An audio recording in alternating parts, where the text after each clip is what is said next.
My name is Alejandro Aparicio.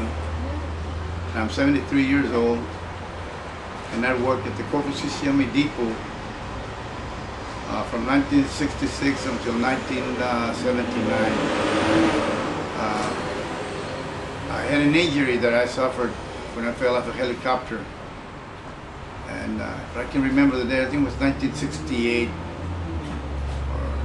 1970, somewhere around there. But I worked in the cleaning shop for 3 years before I was transferred to the fuel control shop. And after that, I've been afflicted. After I got out of the base, I've been afflicted with a lot of ailments. Dr. Grossman could not actually tell what was wrong with me, so seeing that he could not find what I was suffering from, he gave me a Bible. He said, maybe it's on your mind, this is the only one that can help you, which happens to be God. And then in the year 2000, I was diagnosed with colon cancer. And I was operated in July of 2000. On that same year, I was diagnosed with asbestos in my lungs, or asbestosis. And there's no cure for asbestosis. So they asked me if I was taking any medication. I said, what's the use of taking medication? It's not going to go away. I'm not going to be cured. So eventually I'll probably die either of cancer if it reappears again, or of asbestos because of asbestosis in my lungs. Tell them how dirty it was in the cleaning shop. In the cleaning shop where we work at, it was very, very dirty. We were not even given any safety equipment to use, like masks. We couldn't use gloves because the parts would slip off your hands. We were never advised. We were never given any advice in all the meetings that we had in the cleaning shop. Mr. Solis was there, Mr. Peña, Isaac Hayes. And we had to fight it all the way in order to get out of the cleaning shop. How was the cleaning shop? Was it dirty? Very dirty. They had all these kind of chemicals, especially the hot stripper, those big vents, and you know what I'm talking about. Did you work in benzene? Benzene? Yes. I worked with benzene, carbon tetrachloride, low-kide, and alodine for the treating of the aluminum panels.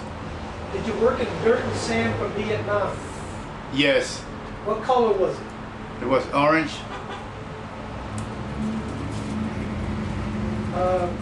Like I said, you worked in dirt and sand, right, from Vietnam? Yes. We had to clean the shells of the helicopters and tail boom. They were actually very, very dirty. We had to use steam to clean them up, high pressure. And we did all that. And I didn't know what was going on. I saw some fellas that were they were complaining because their hair was falling off.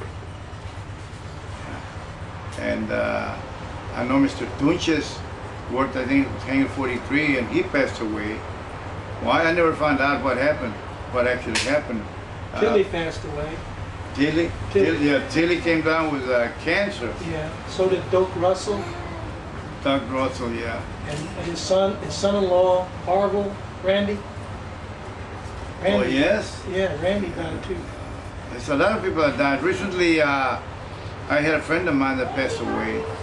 He's from Robstown, and he never got compensated for anything, even though the asbestos removal at the base, we were out there when the core of the removal was going on, and there's all these fibers flying around, and no one said anything. But we were not cautioned. There were no signs posted, beware or caution, asbestos is being removed. Nothing like that. They only worried about your safety glasses. Right. Safety glasses. That's all they cared about. Have your safety glasses on. If not, you will be written up. Yeah.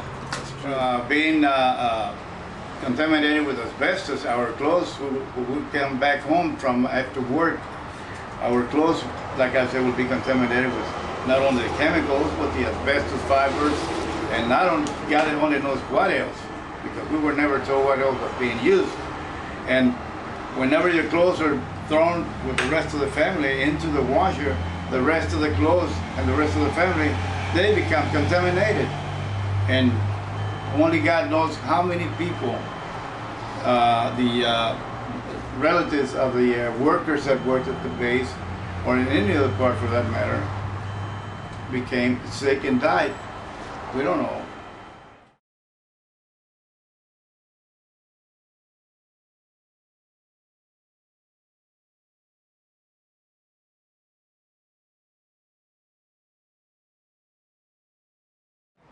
What's wrong with that? Cancer? Well, my stomach just came from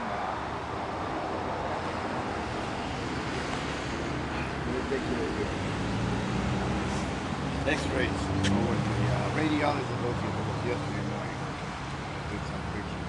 It didn't bother me ever since. I want to thank you for your sign.